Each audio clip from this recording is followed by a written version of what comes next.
All right, guys, if I'm correct, we're working on the Chapter 3 PowerPoint. A few things I want to check. If you look, we have 2 quizzes that are open. We're getting close to finishing Chapter 3. We've already done Chapter 2. So what I'd like to do is to lecture a little bit more on Chapter 3, and then I'd like to reserve the rest of the class for doing the Chapter 2 quiz in class. Not that it's a super duper real quiz. You know, you're allowed to use your book, you're allowed to use your internet, you're allowed to raise your hand, and after you're done with them, I'll grade them and you can take it again to get 100 on it. We won't do 3 in class, but we're going to do 2 in class in that fashion. And it's really not terribly long, so you may get out a little bit early when we do that.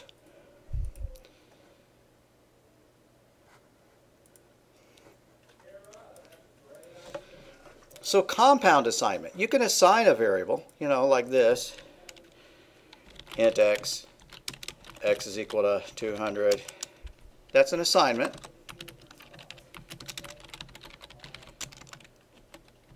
You can also do math with it. X is equal to x plus 100. Or you can do what's known as compound assignment. X plus equals 100. That does the same thing as the line above it.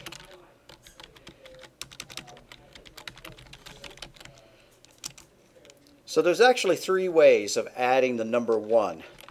You can do x is equal to x plus 1. You can do x plus equals 1. Or you can do x plus plus. All 3 of those do the same thing.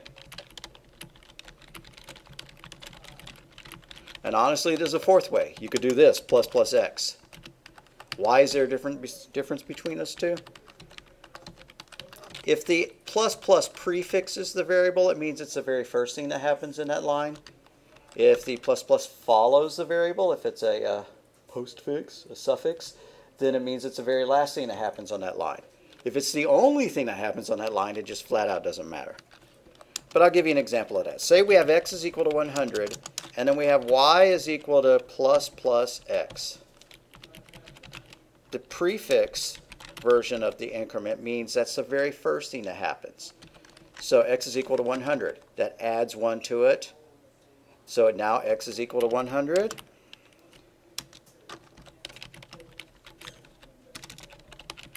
And y now equals 100. Where did I get 11? So we add 1 to it. X becomes 101, right? And then it gets copied across the equal sign into y.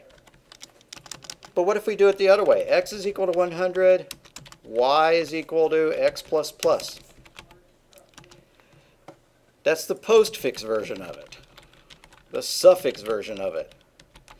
Plus plus follows the x, so that means it's the very last thing that happens in the statement after everything else gets done. So the first thing that happens is x gets copied into y, x equal to 100. So y now equals 100, and then we increment x. Increment means add 1 to. So you see, we actually got a real difference. The value of y differed based on whether we put the plus plus or the plus plus there. The value of x wound up being the same, right? It wound up being both 101 both times. Now, if you just put it on a line by itself like that, it doesn't matter whether it happens first or happens last. But if you mix plus plus inside of an expression like this, then it does matter. If you did something like this, x is equal to 3. I'm not going to ask this on an exam. This would be kind of annoying. Y is equal to 10. At least I don't think I will. And then I did a is equal to plus plus x plus y plus plus. That's valid code. What would a equal? Well, which one of these things happens first? That one, right? So x would change from 3 to 4. And then it would be added to y, which is 10. So a would become 13. And then and only then, after everything else was done, would we add 1 to y, and y would become 11. So what are x, y, and a after this?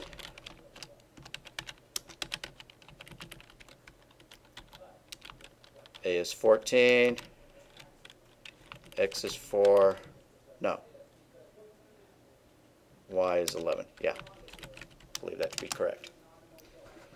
So compound assignments look like that. And there are more than one. All the mathematical operators have the compound versions of them. A plus equals 10. A minus equals 10, subtracts 10 from it. A times equals 10, multiplies it by 10. A divided by equals 10. None. And even A modulus equals 10. So say we do this. A is equal to 30. A plus equals 10. A minus equals 20. A times equals 2. A divided by equals 10. A modulus equals 3. Let's figure out what the final value would be, just step by step. Okay, A is equal to 30. What's it equal after the next line? So it's 40 at that point. And then what's it equal to on that line? 20. All right, and then what happens to it? Comes back to 40. And then what happens to it?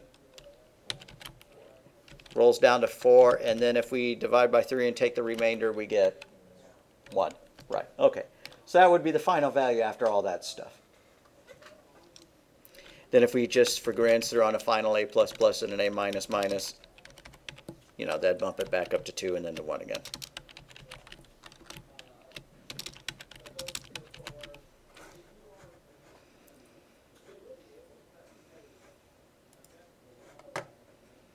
Proper style dictates that compound assignment operators should be used instead of statements like this. So the book wants you to do this rather than do that. And I will tell you that in programming code I see online and I write, I do that as well. However, is there anything wrong with writing it like that? No, it just looks a little bit amateurish. All right, we've already done stuff like this. We don't need to do that one again. Sometimes you need to convert a value to a different data type. You have a value that was stored as a floating point number, and you need to store it as an integer. That's called casting. Some casting is implicit. If you do this, int I is equal to 3 and double D is equal to 3.0, 3.111, whatever. It's okay to do this. D is equal to I. Why? Because an integer is a lower data type. It can go into an upper data type just cleanly. It's no problem to move I into D. Right? Because the maximum value of an int is 2 billion, but the maximum value of D is, you know, 9 exponent 370 or 780, whatever. It's a huge number. So this kind of operation is fine. This is called promoting of the data type.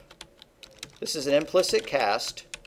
It works because ints fit into doubles just fine. So there's a hierarchy of large data types to small data types. King of the hill is the double, and then the float, and then the long, and then the int. You can go up this hierarchy with no problem.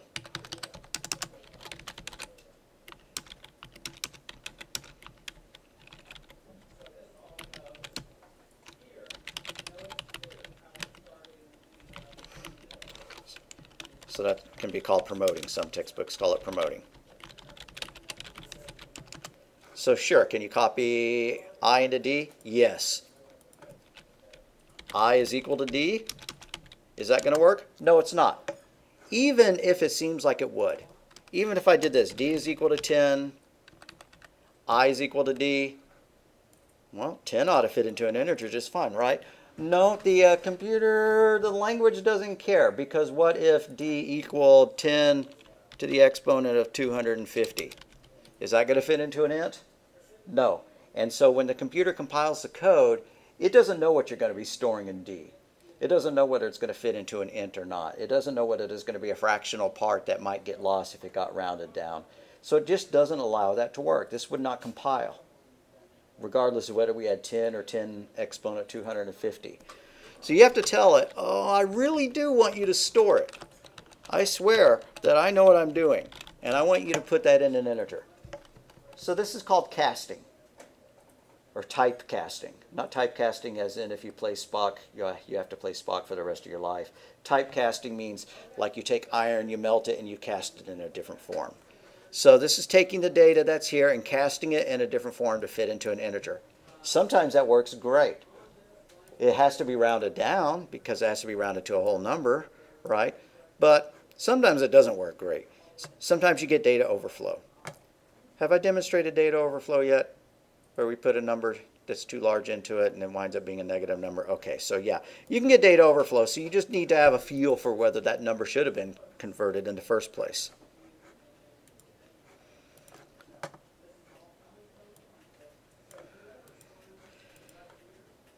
So if you ever need to cast more than a single variable, you can put parentheses around it, like this. Your change in dollars is equal to the payment minus the cost converted into an integer. Now, honestly, I don't see how that's going to work. What if your payment is $3.99 and your payment is $4, and so you subtract one from the other and you get like 13 cents, and then it gets cast to an int, and so you round down that 0.13 to a 0. Why is that going to work? I don't know. But that's what they show. You can put an entire expression here in parentheses and then cast the entire result before it gets copied across the equal sign. Characters. You define characters with the char data type, char, char, and then you can store in any value that can be typed in on any keyboard. Capital B, a 6, a colon, a kanji character, some character in Mandarin, Russian, Polish characters, whatever.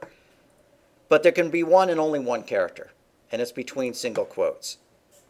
So we have strings, which are a series of characters, 0 or more,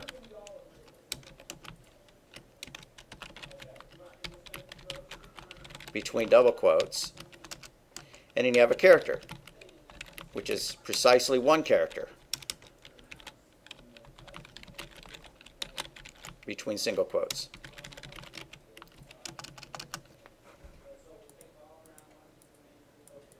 And this abides by the ASCII system, but it actually abides by the Unicode system, which incorporates ASCII and expands it. So if you did this, char is equal to capital A, and then you printed A out after casting it to an int, print the integer version of that character, it would print out 65. Because if you look up A on an ASCII chart, A is equal to 65, B is equal to 66, C is equal to 67. One of the hardest questions I've ever been asked to explain at the level that the person was asking is, hey, I thought you said that A equaled 10. Yeah, I did when I was talking about hexadecimal. We're not talking about hexadecimal anymore. It was hard to explain why sometimes A was 10 and sometimes A was 65. It seemed like Greek to them, and I had sympathy for that.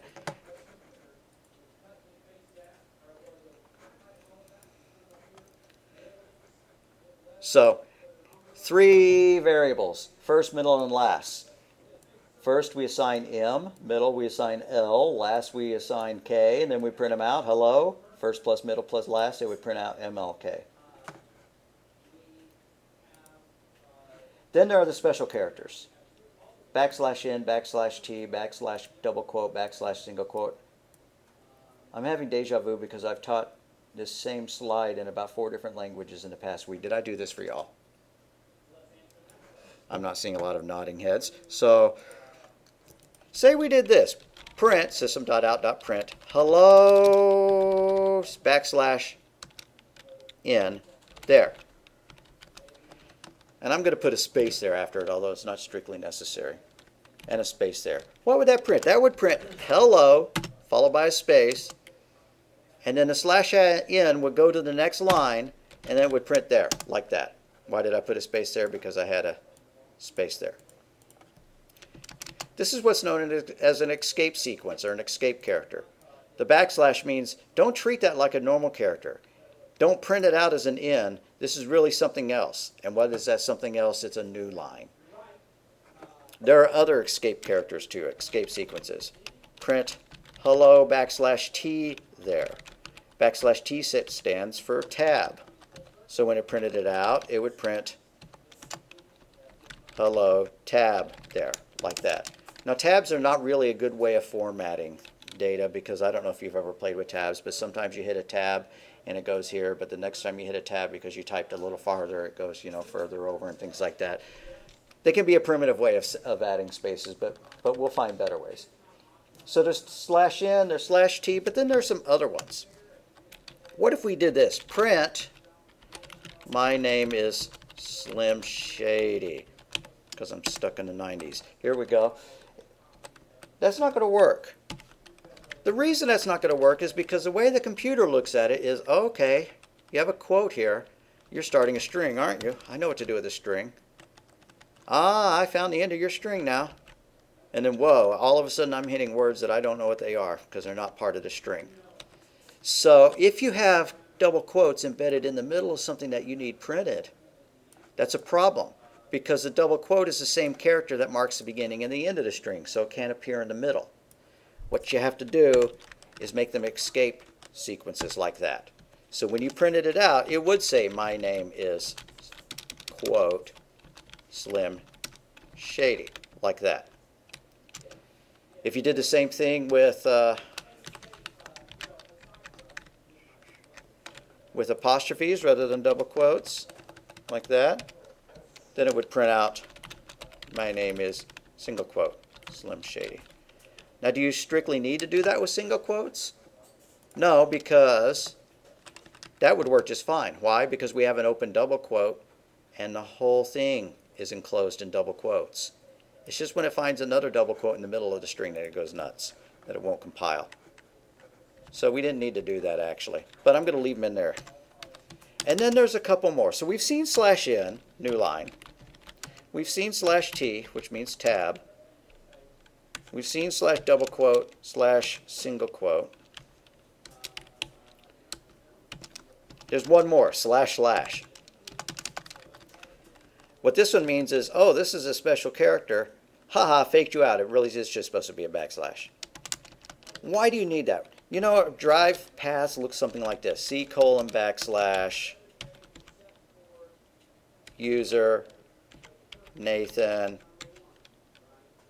text files, you know, text file.txt. How about that? That's great. So what if I do this? A is equal to that, and then I say print A. What's it going to print? Well, I don't know about that /u. Maybe, I think it's going to just say that that's an unrecognized. Here, let me rewrite it like that. Nathan text file. Okay, when it prints it out, it's going to go C:, and then it finds that \n, right? So it goes to the next line, and it writes Athan, and it finds that /t, which it treats as a tab. And then it prints out ext file.txt. You saw what that did? That's not what you wanted at all, right?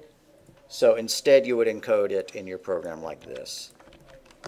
You'd say double backslashes, double backslash. Now, when you print it out, it's going to be single backslashes. What it does when it prints it out now is it prints out C:, and finds that escape character, and it goes, okay, something special is coming up. Oh, you really just wanted to treat it as a backslash after all. Honest to goodness backslash. And then it prints out Nathan. Same thing. Oh, we're starting an escape sequence? Nope, it really is a backslash. And then it prints out text file.txt. Hope that makes sense. If you need to embed a backslash in your document, use \\. If you need to embed a double quote, use \quote. Single quote, you can do the same thing. So do memorize the 5 important escape sequences. Are there others? /b is supposed to mean backup or backspace. No one uses that. /f is supposed to mean form feed, but nobody sends this stuff to printers anymore, so I don't even know what a form feed would do.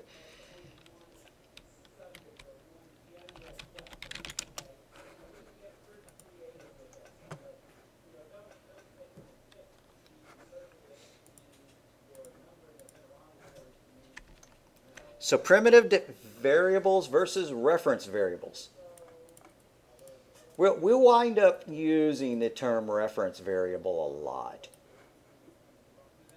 On the other hand, quite often we don't even bother saying whether something is a primitive or a reference variable.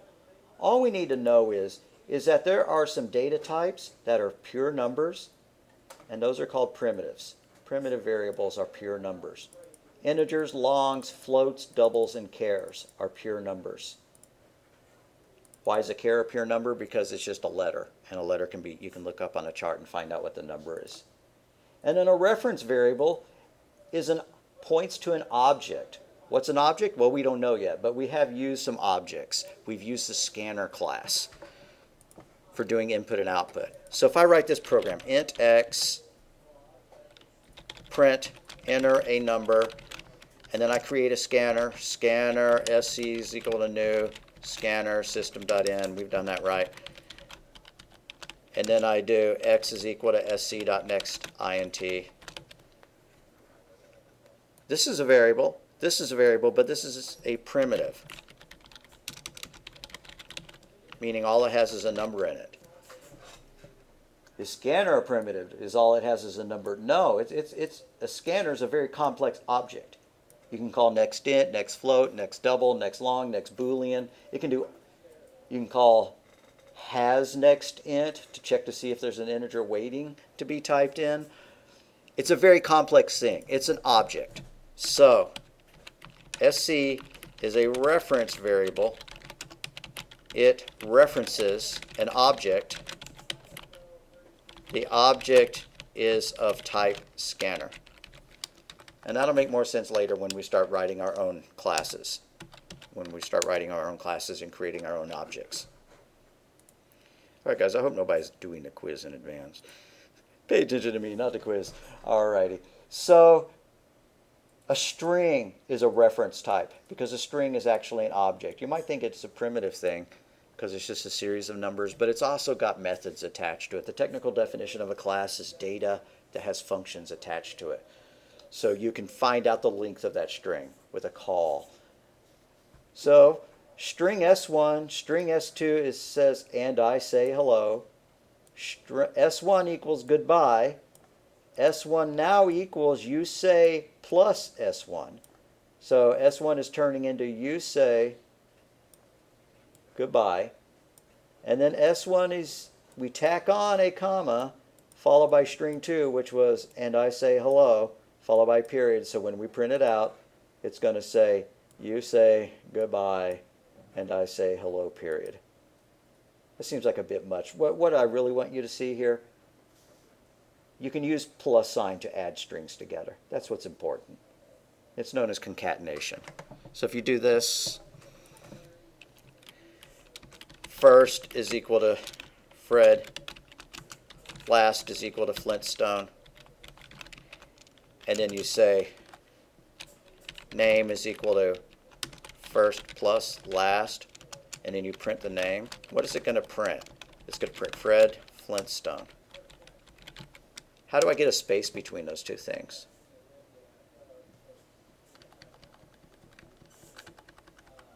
I could modify one of these lines. If we number them 1, 2, 3, and 4, well, there's a couple of ways we could do it. Here's the wrong way. I'm going to put a space there. That would do it, though, right? Or I'm going to put a space there. Well, you don't want to modify somebody's data just to put a space between things. Instead, you want to modify where you're building the output.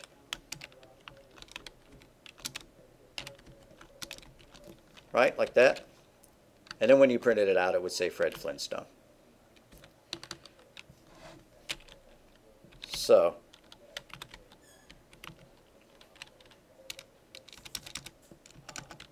if FNAM is equal to Bob and last name is equal to Roberts, print,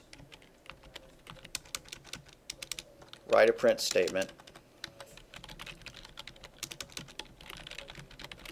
that will print my name is Bob Roberts, exclamation mark.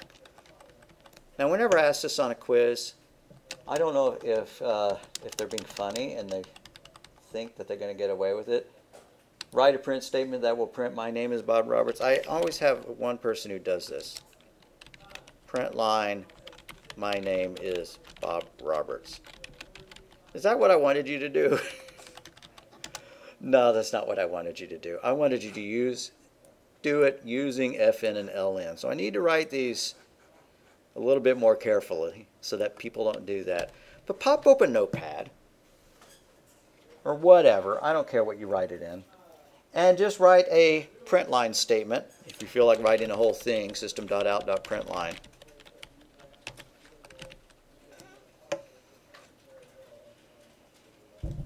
That'll print out, my name is Bob Roberts. I'm going to make this code look a little bit better in case we wanted to type it in. String FN is equal to Bob.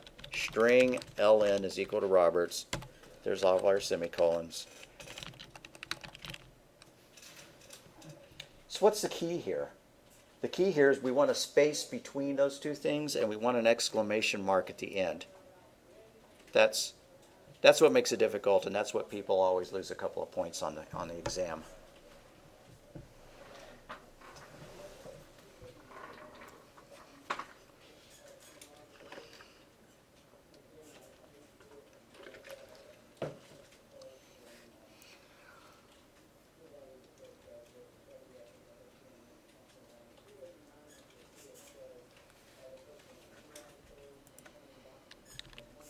Now I'm going to combine eyeball, but really, I mean, since we're not running this in the compiler, yeah, plus sign and a space.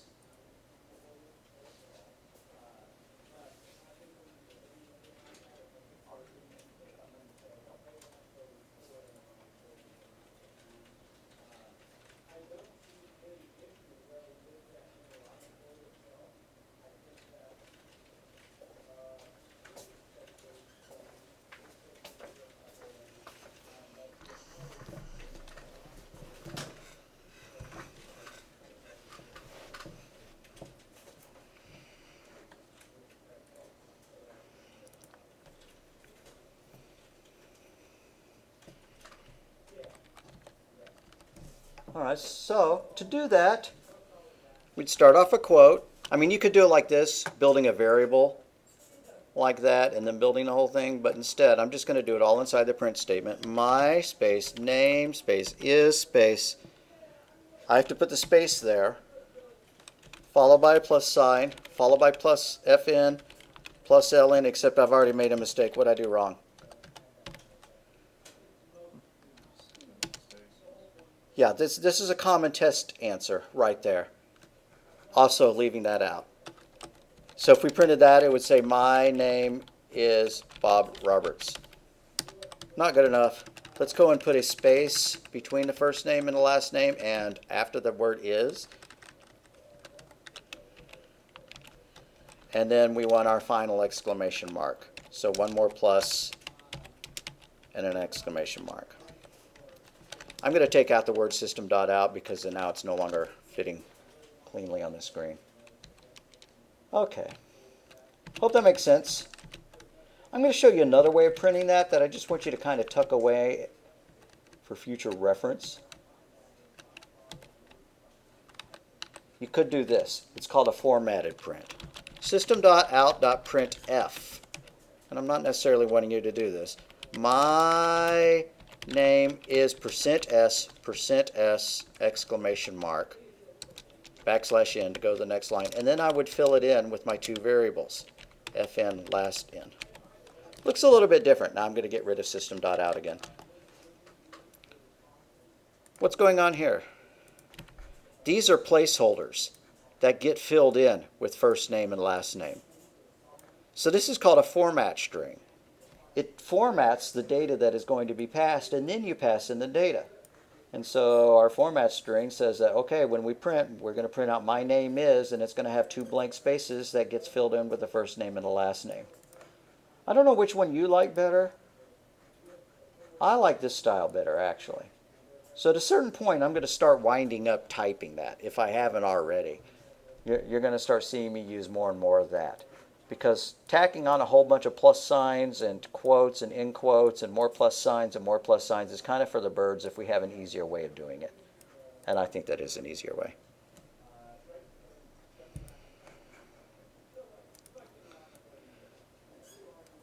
All right. We have about 10 pages left. I want to stop here and let's go to the quiz. So let's open up Chapter 2's quiz.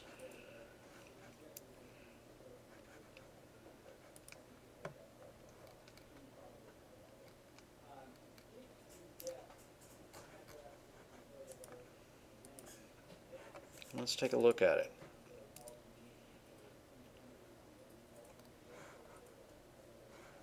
Some of them are kind of essay-ish questions, but the vast majority of them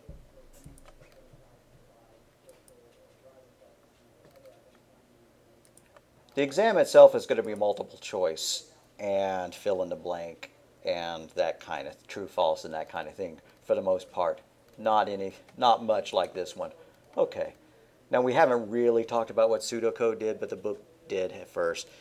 Describe what this pseudocode statement would do. It would print account number followed by the contents of the account number variable.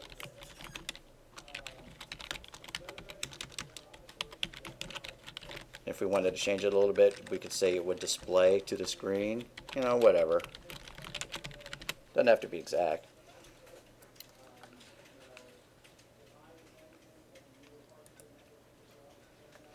So the next one. Provide an appropriate variable name for a variable that holds the average for a series of scores. Use naming conventions for identifiers mentioned in the book and class. What are the naming conventions? Lowercase letters, but then if you have more than one word in it, then you uppercase them, like patient, temperature, in Fahrenheit. That would be one thing. So could you just say AVG or A? I really don't want you to do A as my average. Really don't want you to use AVG either. Try to come up with a name that means average of scores.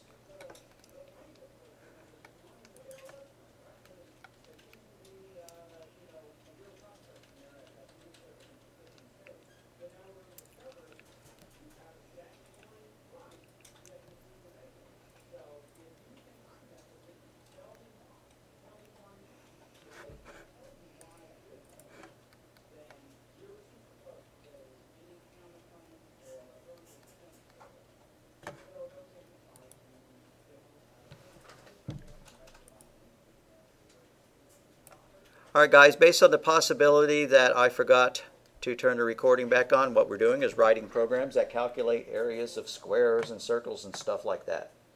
So we created a new program. We added import java.util.scanner underneath the package name.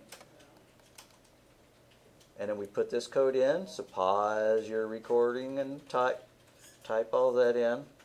And then test it. And then catch up with where we are now. Ask the user for the radius of a circle.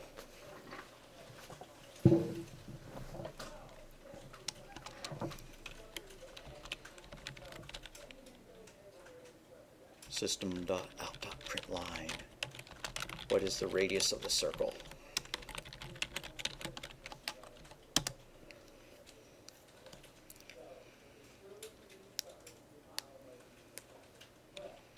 I need a variable for the radius.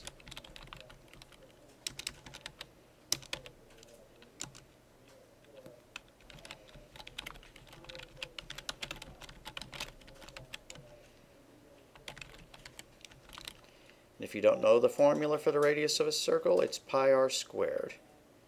What are we going to use for pi? I wouldn't care if you use 3.14159. I wouldn't care if you use the more precise version that's stored in Java as math.pi. I'm going to go ahead and use math.pi. So pi r squared. So pi times the radius times the radius. And then I just need to print that out.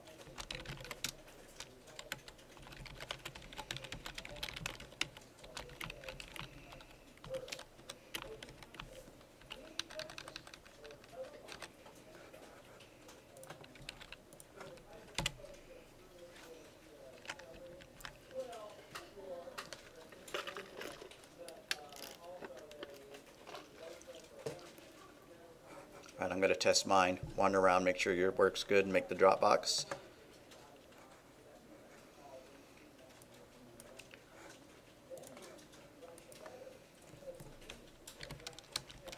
So if the radius of a circle is 10, the area is 314. Yeah, sounds right.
All right, guys, this is a Dropbox for E. I'm going to go ahead and show you the homework, and then I'll wander around and help correct any syntax errors if there were any.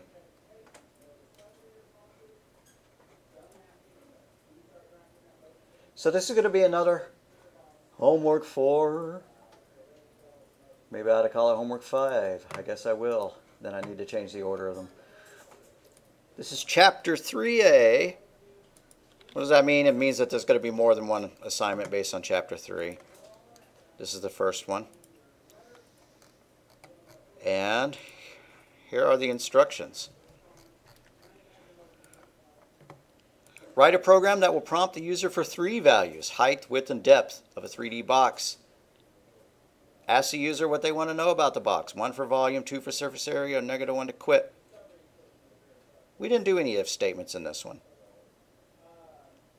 How about we just change it to have the program calculate and display the volume and area. We'll do the loop and stuff like that on Thursday. So here are the formulas. Volume is x times y times z. Surface area is equal to that. And then the next project. Ask the user for the radius of a sphere. And then, once they run it, we want to print the following things. Based on their input, print the area, which is the same formula we did for the circle. The volume, the area, and the cross-section. What does cross-section mean? Oh, no, the area of it is not the area of the circle inside it. The area is the entire, how much paint it would take to paint the whole thing. Print the volume, surface area, and cross-section area of the sphere.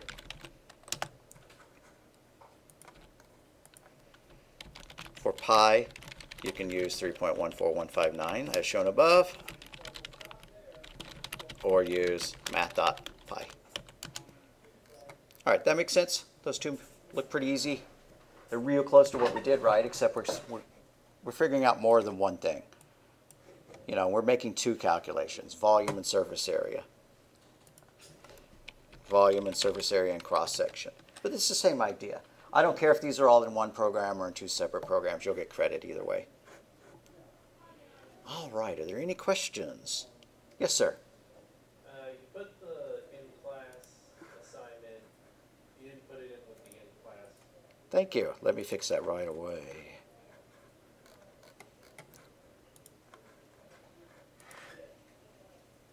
Yeah, what do you know? It's up at the top. Thanks.